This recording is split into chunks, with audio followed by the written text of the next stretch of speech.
에베소서 4장 17절에서 32절까지의 말씀,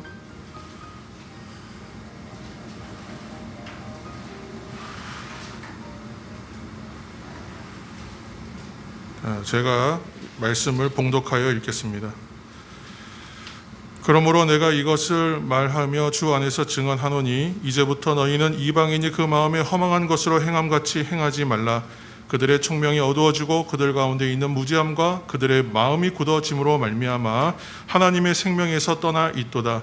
그들이 감각 없는 자가 되어 자신을 방탕에 방임하여 모든 더러운 것을 욕심으로 행하되 오직 너희는 그리스도를 그같이 배우지 아니하였느니라.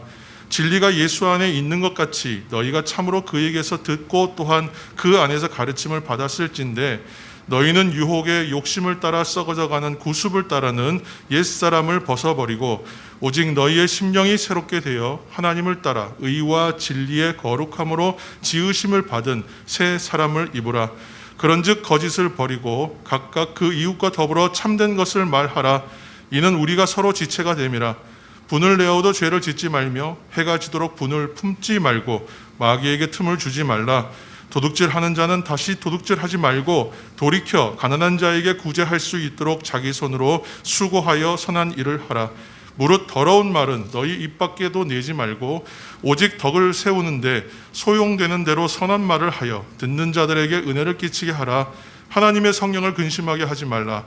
그 안에서 너희가 구원의 날까지 인치심을 받았느니라. 너희는 모든 악독과 노함과 분냄과 떠드는 것과 비방하는 것을 모든 악의와 함께 버리고 서로 친절하게 하며 불쌍히 여기며 서로 용서하기를 하나님이 그리스도 안에서 너희를 용서하심과 같게 하라. 아멘. 영광을 받으시겠습니다. 우리 자회분들 보시면서 함께 새해 인사하겠습니다. 새해 복 많이 받으십시오. 인사하시겠습니다. 네. 시간을 되게 잘 맞춰주셔서 감사합니다. 오늘 하나님께서 주시는 말씀 본문 안에서 옛사람과 새사람이라는 제목으로 함께 은혜를 나누고자 합니다. 제가 사랑남은교회에 부임하고 온 지가 이제 1년여 정도 이제 지나가고 있습니다. 아직도 이렇게 늦은 시간에 함께 이렇게 예배 드리는 건 또 처음입니다. 그러니까 모든 것이 경험하는 것들 가운데 상당수가 처음 해보는 거예요. 같이 해보는 것으로서. 그래서 또 송구영신 예배도 그렇게 은혜가 되고 또 새로운 의미가 있습니다. 그런데 이 늦은 시간에 같이 이제 예배를 위해서 함께 모여 있어도 좀 이상하지 않은 것은 우리가 이제 이 예배를 송구영신의 밤이기 때문에 이제 이상하거나 좀 서먹하지는 않은 것 같습니다. 송구영신은 말 그대로 묵은 해를 보내고 새 해를 맞이하는 시간입니다. 그렇기에 우리들에게도 지금 이 시간은 똑같은 시간이지만 특별한 의미가 있고 엄숙한 시간이기도 합니다. 그래서 2021년도 또 이제 2022년도가 되었는데 이 송구영신 예배를 통해 발견하는 하나님의 뜻 안에서 묵은 해를 보냄과 같이 우리들이 보내야 할 것, 제거해야 할 것, 버릴 것은 무엇인가, 또 새해에 가져야 할 것과 해야 할 일은 무엇인가 이렇게 생각하는 시간이 되었으면 좋겠습니다. 제가 이제 오늘 본문 함께 읽었는데 본문의 에베소서 4장 22절에서 24절까지의 말씀을 우리가 함께 읽겠습니다. 에베소서 4장 22절에서 24절 말씀 함께 읽겠습니다. 너희는 유혹의 욕심을 따라 썩어져가는 구습을 따르는 옛사람을 벗어버리고 오직 너희의 심령이 새롭게 되어 하나님을 따라 의와 진리의 거룩함으로 지으심을 받은 새 사람을 입으라. 아멘. 이 밤 하나님께서 우리에게 주시는 말씀 첫째는 옛사람을 벗어버리라 이렇게 말씀하고 있습니다. 여러분 한 해를 살면서 내가 이제 보내고 버려야 할 일이 무엇일까? 여러분 한번 생각해 보시기 바랍니다. 고대 그 그리스 신화에 여러분 잘 아는 이야기입니다. 나르키소스의 이야기가 있는데 나르키소스 이제 영어로 하면 나르시스인데 나르키소스 또는 나르시스, 나르시즘 이제 이런 말도 많이 들어보셨을 것입니다. 나르키소스는 미남이었어요. 잘생긴 아주 미소년, 미청년이었습니다. 근데 어느 날 연못물에 비친 자신의 모습을 바라보고 자기의 그 스스로 모습에 너무 도취했어요. 너무 아름답고 너무 사랑스러운 거예요. 자신의 모습에 도취되어서 먹고 마시는 것까지 다 잊어버리고 그 물 안에 있는 자신의 모습에 심취하여 지내다가 결국은 그 자리에서 죽었다는 거예요. 그 죽어서 그 자리에 꽃 한 송이가 이제 피어났는데 그 꽃의 이름이 바로 수선화였다고 해요. 수선화를 영어로 하면 나르시스입니다. 그러니까 그 꽃의 기원이 이 청년의 이야기로 기원되었다. 이렇게 이제 신화에서는 얘기합니다. 우리가 그것처럼 자신을 이제 비추어 볼 때에 가지는 심상과 이미지는 여러 가지인 것 같아요. 그래서 자기의 모습에 내 모습 참 아름답다, 자랑스러워하는 사람들이 있을 것이고, 또 자신의 모습을 거울에 비추어 보았을 때 나는 왜 이렇게밖에 안 되나라는 생각할 수도 있습니다. 거울에 나를 비춰본다, 그것을 이렇게 말하면 그것이 나를 돌아보고 나를 점검한다라는 의미로 오늘은 받아들이는데, 그렇다면 나를 거울에 비춰보듯이 나의 이 한 해의 삶을 거울에 비추어서 돌아본다면 여러분들의 삶은 스스로 생각하기에 어떠한 모습들이 있었는가 한번 생각해 보시기 바랍니다. 혹시 아름답고 자랑할 만한 일들이 가득 차 있었습니까? 아니면 감추거나 좀 드러나지 않거나 버렸으면 좋겠다 하는 일이 더 많으셨습니까? 누구나 이렇게 한 해를 시작할 때에는 올 한 해를 기원하면서 나는 이렇게 한번 해봐야 되겠다, 이런 일들이 이루어졌으면 좋겠다, 내가 이렇게 목표하는 바가 있는데 이것은 꼭 성취했으면 좋겠다, 또 없었는데 이런 게 생겼으면 좋겠다, 그런 소망과 한 해의 포부 같은 것들을 이제 품습니다. 그런데 한 해의 끝자락에서 느끼는 감동이 좀 적어요. 왜냐하면 한 해를 지나면서 생각하는 것은 내가 품었던 계획은 상당히 원대했는데, 그랬는데 품었던 소망에 비하면 어쩌면 지금의 현실은 좀 초라해 보인다, 원하는 만큼의 결론이 나지 않았다는 것에 대하여 좀 실망하게 되는 경우가 많은 것 같아요. 근데 잠언 19장 2절 말씀에 이런 말씀이 있어요. 지식 없는 소원은 선하지 못하다. 지식이 없는 소원은 선하지가 못하고 발이 급한 사람은 잘못 간다. 그런 말씀이 있습니다. 무슨 소리냐면 내가 그냥 어떤 근거 없이 내가 그냥 임의로, 내가 무작위로 그냥 내가 품는 거예요. 그냥 내가 아무 근거 없이 그냥 임의로 품는 꿈과 현실은 늘 현실과 거리감이 있다. 그래서 내가 원하는 바램과 현실은 그만큼 괴리감이 있다는 말씀이에요. 그러나 방금의 잠언의 말씀처럼 근거 없는 막연한 기대나 그런 꿈이나 이런 것이 아니라 하나님이 주시는 분명한 삶의 방향 안에서 정한 목표, 내 인생에서 하나님께서 이루시겠다고 말씀하시는 것에 대하여 확신함으로 내가 정한 목표, 내가 정한 계획, 그 계획들로 살아가면요, 해가 거듭할수록 때로는 더딘 때도 있습니다. 어느 해에는 발전이 없는 것 같아요. 그러나 해가 거듭하면 거듭할수록 느끼게 되는 것은 때로는 더딜지라도 그 꿈이나 목표가 소망됨에 있어서 좀 더 가까이 가 있고 성장해 있고 내가 익어가고 있고 되어가고 있다는 것을 발견하게 됩니다. 사랑하는 성도 여러분, 그래서 하나님께서 우리에게 믿음을 주실 때에 무엇을 요구하시냐면 결단을 요구하세요. 결정하라는 거예요. 이 편인가 이 편인가. 그래서 오늘 제가 버릴 것을 얘기할 때 일일이 무엇을 버리시고 첫째는 무엇이고 이런 얘기하지 않습니다. 오늘은 다만 일일이 버릴 것을 대표적으로 열거하지는 않았지만 이 한 해의 마지막과 새해를 시작하는 송구영신의 시간에 각자의 거울에 스스로를 비추는 것이에요. 그 시간들을 가지시기 바랍니다. 그래서 내가 그냥 근거 없이 막연히 품고 있는 그냥 공상에 가까운 것 같은 마음부터 시작해서 그러한 마음들을 다 내보내시길 바랍니다. 그냥 허황되게 가지고 있는 소망들이 있다면 그냥 내어버리시기 바라요. 세상적인 욕망에 근거한 것이라면 좀 내어버리시길 바라요. 그리고 나서 매년 내가 살아온 삶의 현실에 만족하지 못하고 실망하는 모습들이 있다면 그것도 다 내어버리세요. 특별히 하나님 뜻에 합당하지 못한 삶의 모습을 내가 가지고 있다면 그것도 다 내어버리세요. 그리고 특별히 죄의 모습은 철저히 모두 다 내보내시기를 다시 한번 예수님의 이름으로 축원합니다.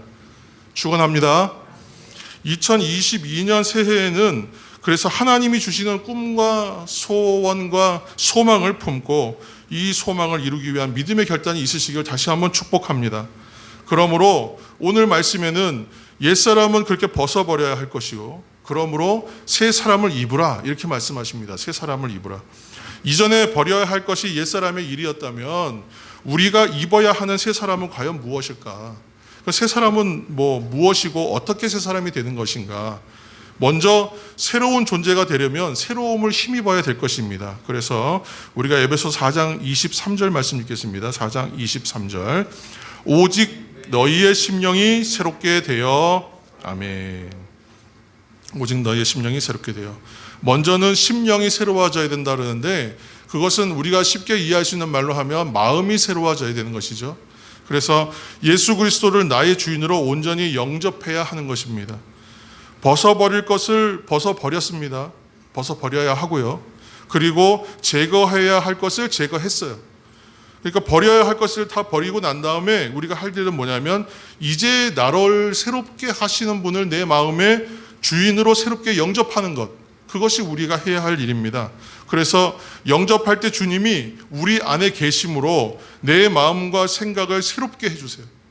그렇게 해서 새 사람이 되고 그렇게 해서 사는 생활이 새 생활이 되는 것입니다. 성도 여러분, 나무를 잘 아시죠? 나무에 나이테가 있잖아요. 나무가 자람에 따라서 나이테가 생겨요. 그러니까 학자들은 나이테의 모양만 봐도 그 나무에 자랐던 어떤 그 습성들이 어땠는지 다 알 수 있다고 합니다. 나무가 꿋꿋이 오랜 세월과 매년의 혹독한 겨울을 지나야 돼요. 그러니까 겨울이 없이 환경에 어려움이 없으면 나이테가 생기지 않는 경우도 있어요. 열대지방에 있는 나무 같은 경우에는 생육이 좋지만 나이테는 좀 희미하거나 없단 말이죠. 나무가 꿋꿋이 오랜 세월과 매년의 혹독한 겨울을 성실하게 잘 견뎠을 때 생기는 게 나이테입니다. 나이테의 간격이 좁으면 좁을수록 그것은 생육의 환경이 어려웠다는 뜻이고 넓으면 넓을수록 환경이 좋았다는 뜻이래요. 그러므로 나이테가 보여주는 것은 그 나무가 견뎌온 세월을 아주 선명하게 극명하게 보여주는 것입니다. 그 나이테는 나무의 삶의 문이다 그렇게 말하고 있습니다. 오늘 28절 말씀 우리가 한 절 읽고 말씀 계속하겠습니다. 28절. 도둑질하는 자는 다시 도둑질하지 말고 돌이켜 가난한 자에게 구제할 수 있도록 자기 손으로 수고하여 선한 일을 하라. 아멘. 자기 손으로 선한 일을 하라고 하지 않습니까? 귀한 좀 좋은 악기들을 만들기 위해서 좋은 나무를 고를 때에 뭘 보고 찾냐 하면 밀도가 좀 촘촘하고 그런 나무를 찾는데요. 근데 그 나무를 찾을 때에 보게 되는 게 나이테가 촘촘한 것을 고른다고 해요. 근데 왜 그렇겠습니까? 나무가 어렵고 힘든 시간을 잘 견뎌서 만들어지고 생육된 나무일수록 그 밀도가 더 촘촘해서 고급스러운 악기나 좋은 악기를 만들 때 그런 나무를 쓸 수 있다는 겁니다. 나무가 어렵고 힘든 시간을 겪음이 없으면 치밀한 나이테를 얻을 수가 없다는 얘기예요. 그래서 우리가 성도의 삶은 시간을 의미 있는 것으로 꽉 채워서 살아야 됩니다. 그런 말씀을 나눈 적이 있습니다.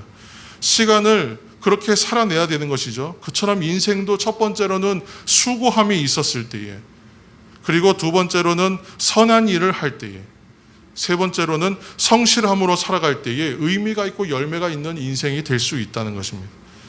저는 여담이지만 지금까지 로또를 사본 적이 없어요. 로또 사업하시는 분이 선물로 줘갖고 로또를 받아본 적이 있습니다. 엄청 가슴이 뛰더라고요. 나 될 것 같아가지고. 근데 절대 되지 않더라고요. 로또를 사본 적이 없어요. 제 돈으로 주고.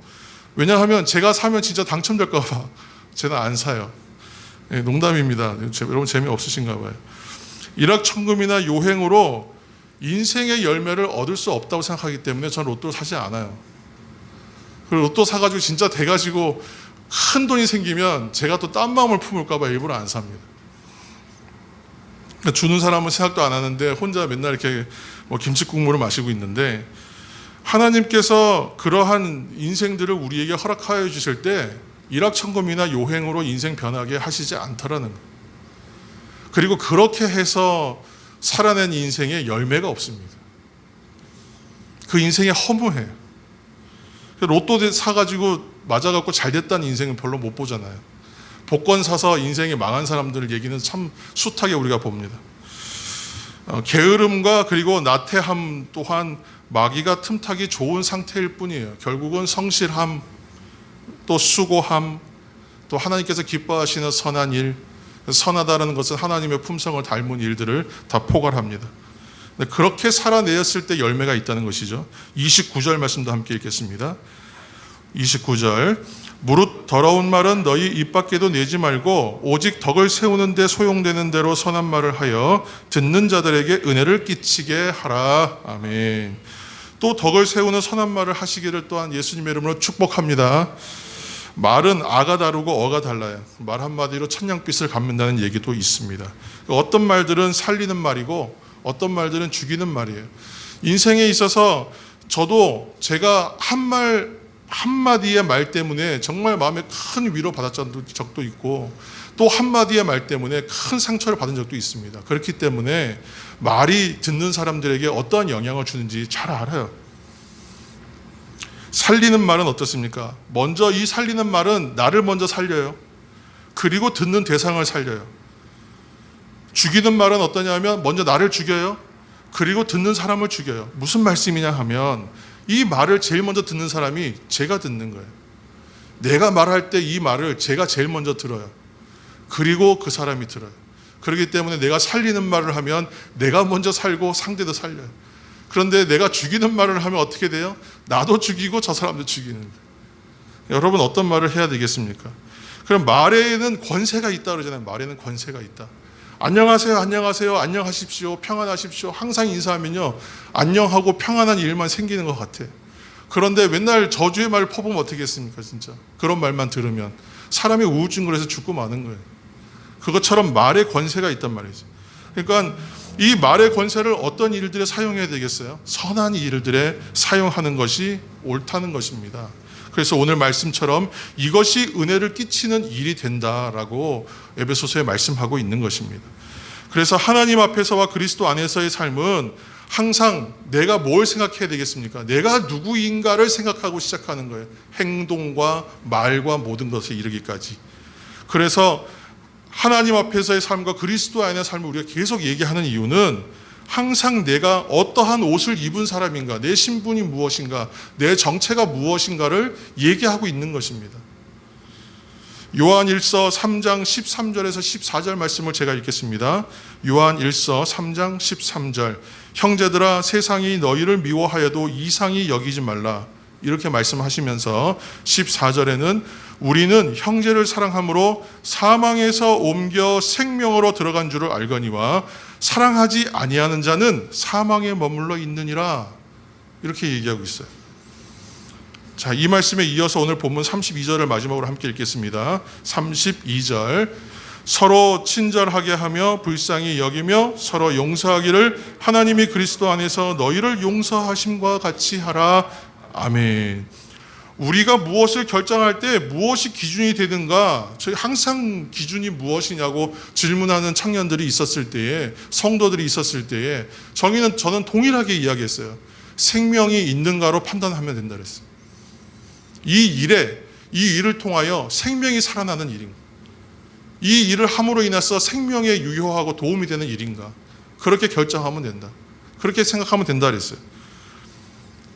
우리는 놀라우시고 위대하신 그런 사랑을 받은 존재입니다. 그런 사랑으로 인해서 우리가 생명을 얻었어요. 사랑으로 생명을 얻은 존재이기 때문에 우리는 사랑함으로 생명을 전하는 사람으로서 살아내야 되는 본분이라는 것이 있습니다. 우리가 구원을 얻었고 영생을 소유했어요. 게다가 놀랍게도 제가 와서 보니까 우리 교회 이름이 뭐라고요? 무엇을 담았어요? 사랑 담은 교회. 저희는 빼박입니다. 빼박, 요즘 표현으로. 무조건 할 수밖에 없어요. 사랑 담은 교회예요. 그러니까 하나님은 사랑이시고 그 사랑을 담은 교회 공동체가 바로 우리들이다. 설명할 필요 없이 우리의 정체성이 너무나 명확하게 교회 이름에 이미 드러나 있습니다. 그러므로 그런 사랑을 나의 심령에 가득 담으시는 새해가 되기를 예수님의 이름으로 축복합니다. 하나님의 형상을 따라 지음받았기 때문에 우리는 새 사람이에요. 이미 주님이 죽으심으로 단번에 이루어지신 구원으로 인해 우리는 새 사람의 삶과 생명을 공급받은 존재입니다. 그렇기 때문에 이민년 새해를 맞으며 하나님의 사랑 담은 새 사람으로 살아내기를, 또 살아가시기를 더욱 힘쓰시는 성도들 다 되시기를 예수님의 이름으로 축원합니다. 기도하겠습니다. 하나님 감사합니다. 이민년 새해를 우리가 맞이합니다. 송구 영신의 시간에 함께 예배함으로 하나님 앞에 예배하는 것으로 이 시간들을 만나 또 이 시간을 맞이하게 하시니 또한 감사합니다. 버려야 할 것들과 또 우리가 취해야 할 것이 무엇인가, 다 우리 삶에서 멀리해야 할 것과 내 삶에 가득 채워야 할 것은 무엇인가, 말씀 가운데 허락하여 주신 대로 우리 사랑담은 교회는 말 그대로 하나님께서 주시는 그 사랑을 가득 담아 그 사랑을 나누며 그 사랑으로 생명을 전하는 삶을 살아내는 새해의 공동체가 될 수 있도록 우리들을 주장하여 주옵소서. 예수님의 이름으로 기도합니다. 아멘.